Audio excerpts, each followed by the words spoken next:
Hello. Time for another midweek chat. How's everybody? I'm stressed about little things. I hope it doesn't show too much in this. It's my phone. Remember a couple of weeks ago I preached about phone problems. It just hasn't got any better. It's like, St. James is just in this little pocket of bad reception, so I can't use my phone, and it's just all the firewalls and it's just all this stuff. So I don't know. Then I'm thinking of changing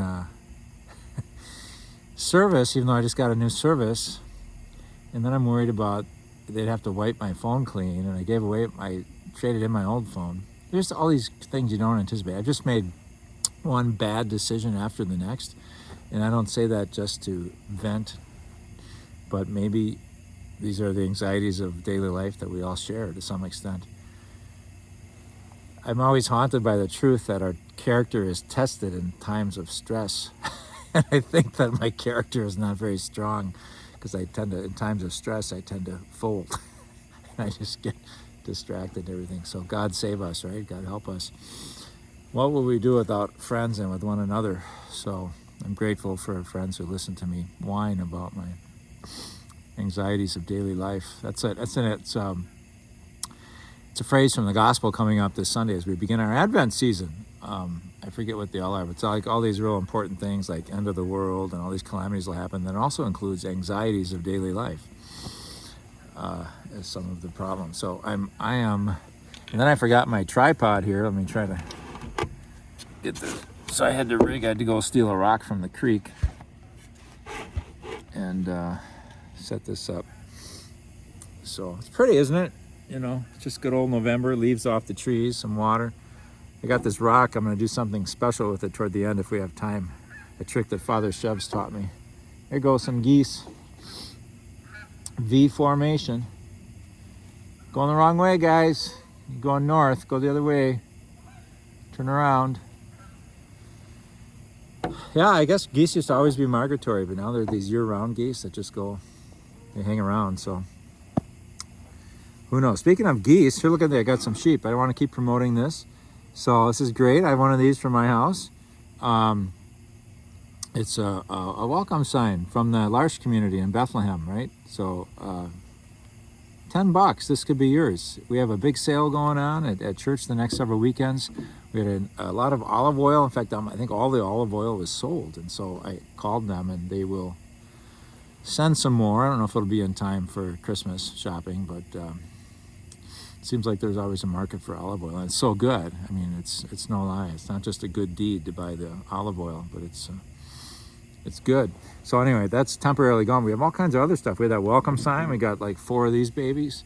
I shouldn't say these babies. I mean, this is the crucified Lord, and I love the workmanship. I love that it's from the Holy Land. It's from Jerusalem's carved right in there, right? And so these are for sale too. This is hand carved, so it's more expensive, but it's a special gift for somebody or maybe for your home. Got a few of these.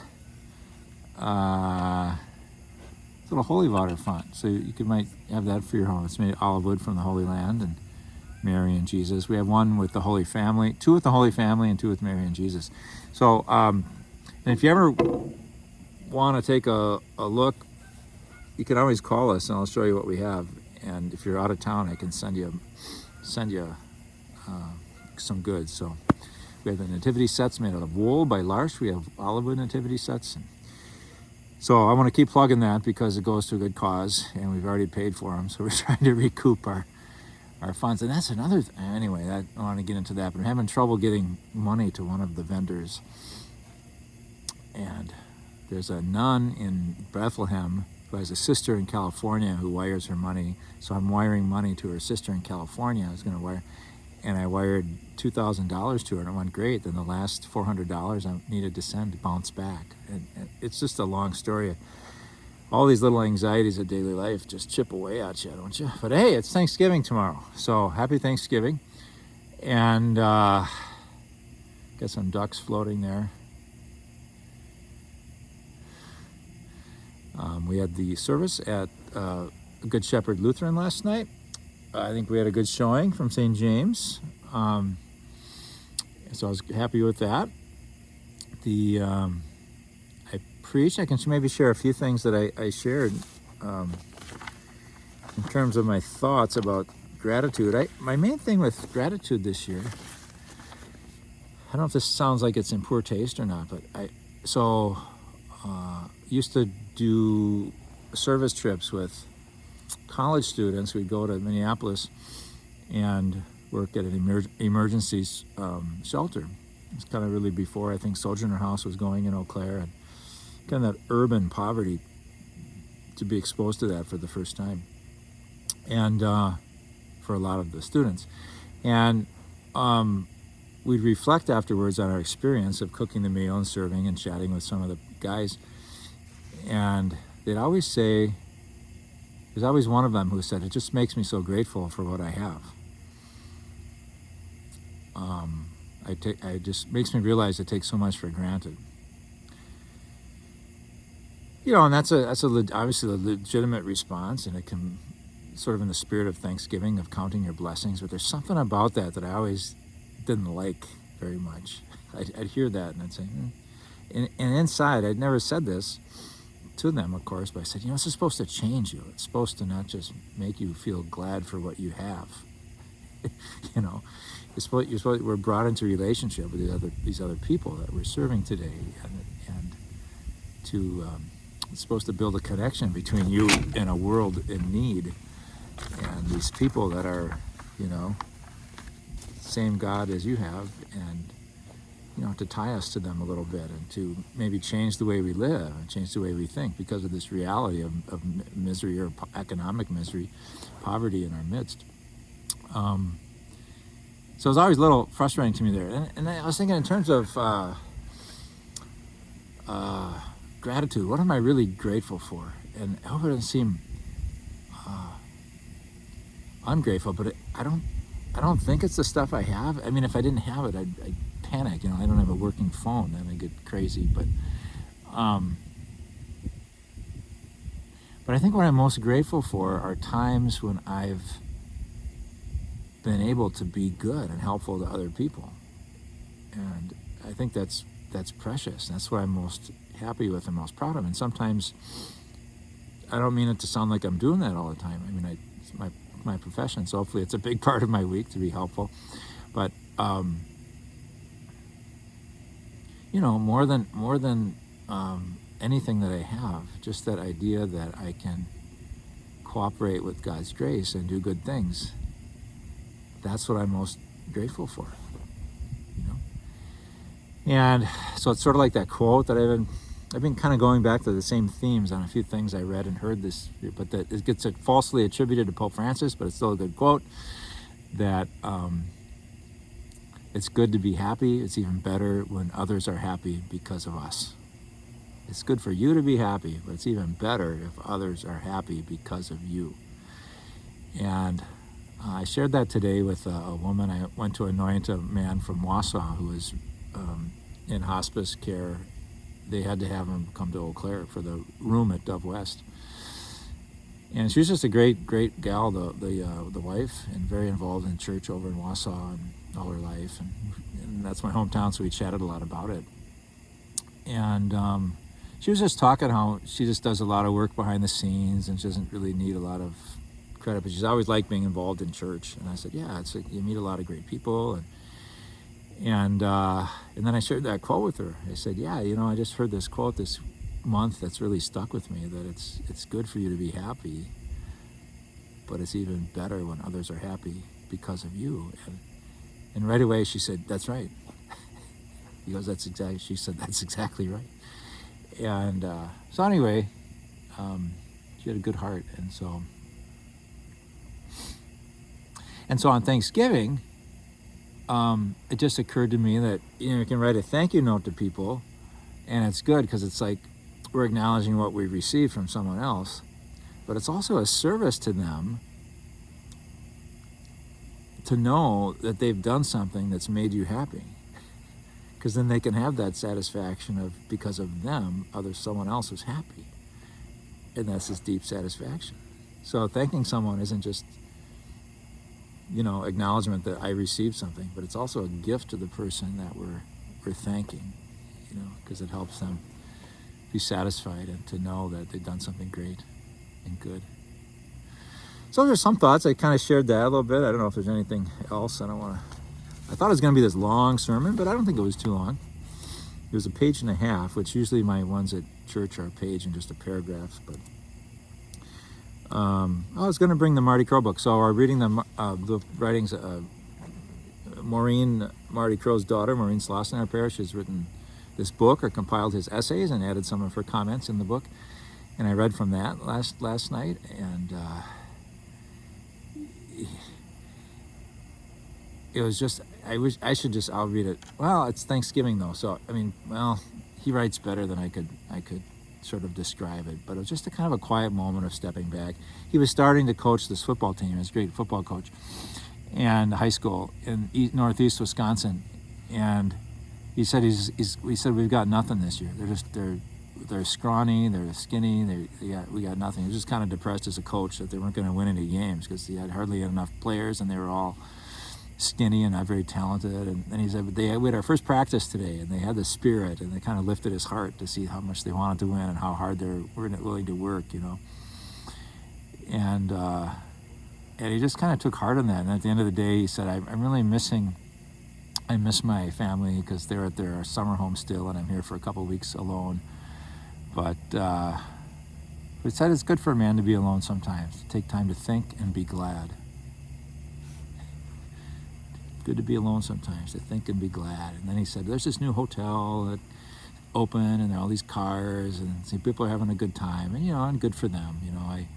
A lot of models of cars I've never seen before and a lot of wealth apparently in that new hotel or restaurant. And he said, but I really just don't need that right now. I got a good team. I got good family. I love my job. I love being a coach. Thanks, God. So it's just a little reflection that he wrote. Anyway, so Thanksgiving. I'll be in Wausau tomorrow. Hopefully it'll go really well.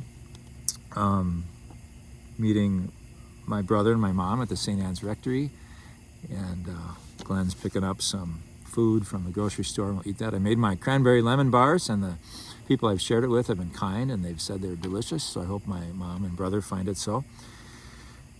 Maybe I should get some, whipped cream might be good on them because they are pretty tart, so something to sweeten them up a little bit would be good, or maybe a little confectioner's sugar. I was thinking of making wild rice casserole because Mom made that and it was always so good, but might be a little more work than I want to do tonight, and it's not really needed. So, what do we got? I had a bunch of parish news. I got off on Thanksgiving here. Anything else to talk about for Thanksgiving?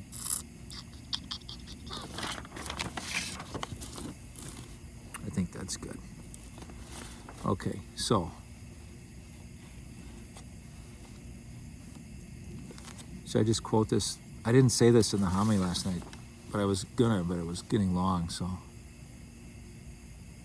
it's all kind of along the same lines I was talking about. It being able to make other people happy.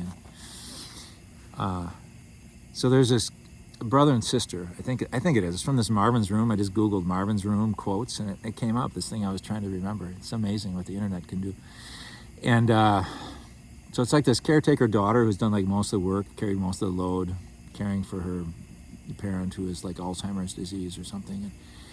And then the brother shows up and hasn't done that much work, but they get along and they're very gracious and they're talking, and the brother's almost maybe regretting a little bit that he wasn't closer to the situation, and he's kind of envying his sister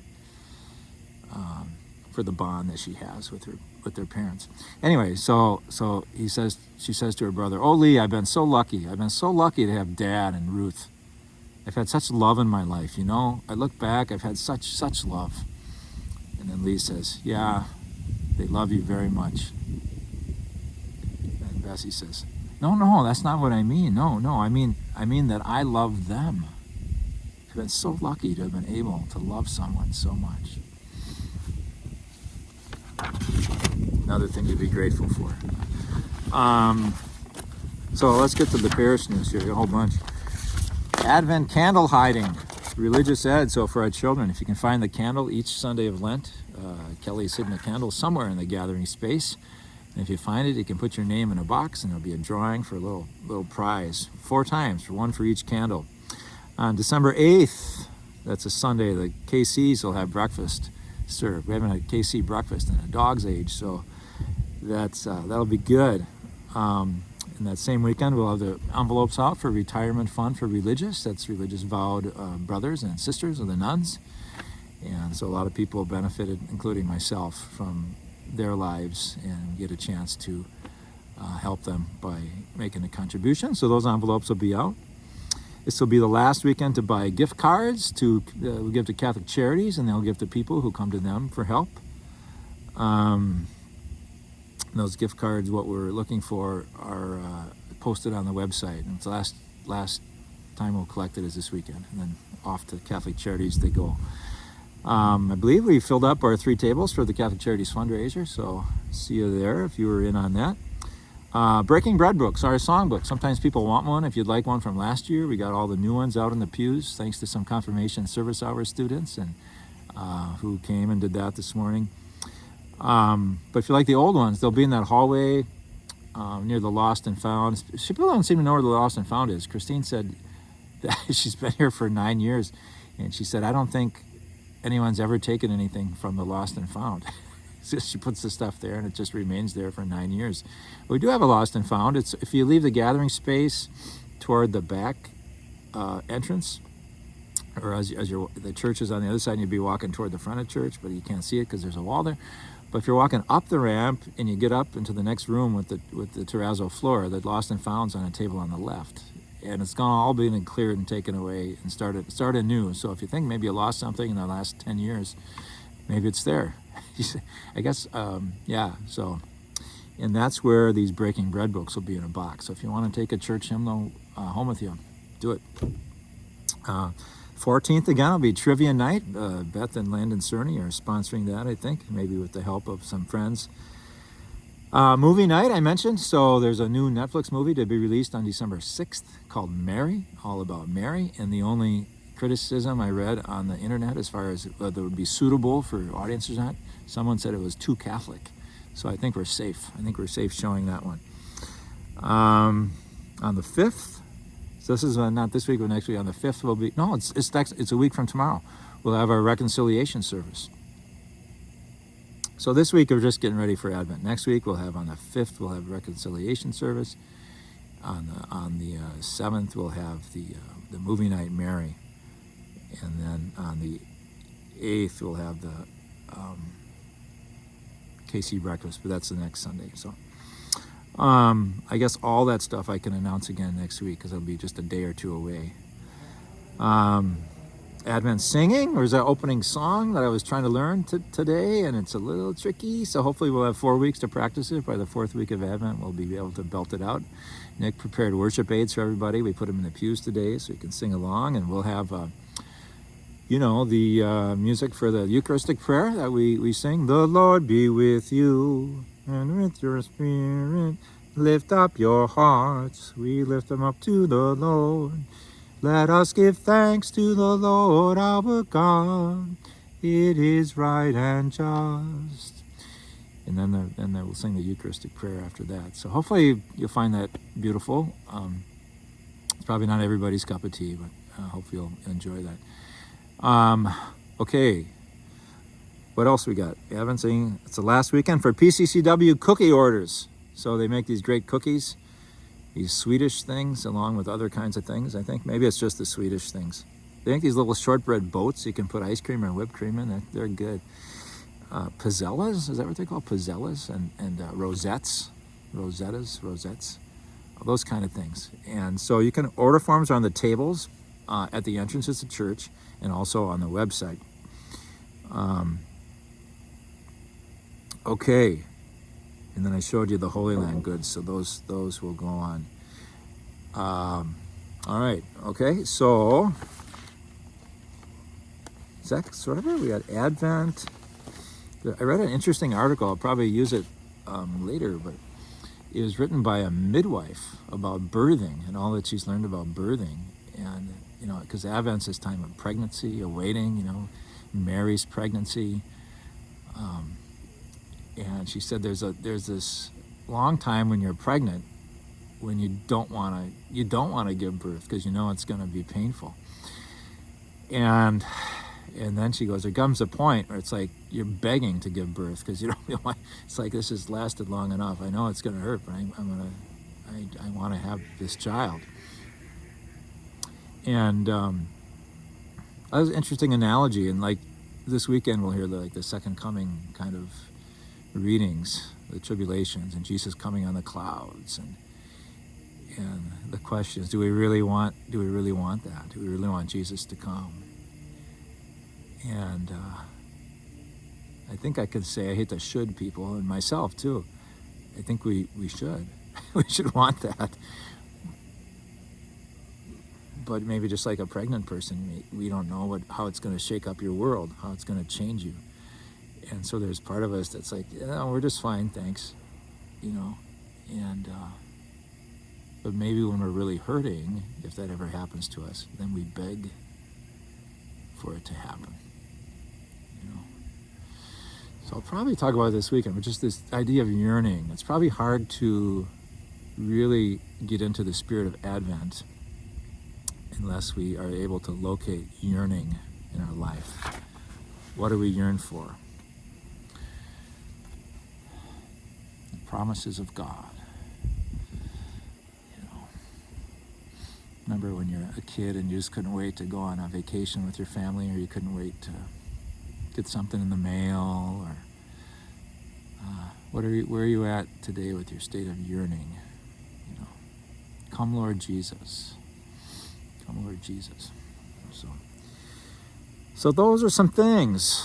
I think maybe we'll leave it at that for today. Remember Meister Eckhart's great quote, if the only prayer we ever utter that ever comes forth from our lips is thank you, that would be enough. It seems to encapsulate so much else. If we know that God is God, that God gave us life, and we are appreciate the gift. Thank you. Hope everybody has a great Thanksgiving. I'll leave you with this little, oh no, I want to show you this. If you want to hang on, let's see here. I got a stone. It's a few lakes over. This is my favorite little trick that Father Chef's taught me. So this is our rod and gun club, right? So I got to go way over there to this pond because this is like living water. It's not frozen yet. And but over here it was frozen. I hope you can pick it up. So I'm gonna throw this rock on this freshly frozen water, and it makes this lovely sound going. So let's see if it happens for us here, and if you can hear it on the phone. I did it from here on the way over just to test, and it worked. Okay. Oh, there goes some ducks. Flushed them out. Okay, can you see how that water's frozen? So just when it's that first veneer, if the ice gets thick, you can't hear it anymore. But okay, ready? Be quiet now. Try to listen. Try to hear this. Oh, I blew it. Can I find another rock? Oh my gosh. That was a good rock too. I put it in the too shallow of water. Oh, let's try this. I'll try two of them. Okay, here we go. Ready?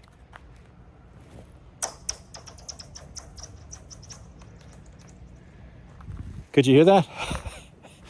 If you could, that's kind of fun, isn't it? If not, maybe you can try it yourself right after the water freezes. So, God bless you, everybody. Hope you have a happy Thanksgiving. And we begin our new year, our Advent season together in just a couple days. Bye-bye.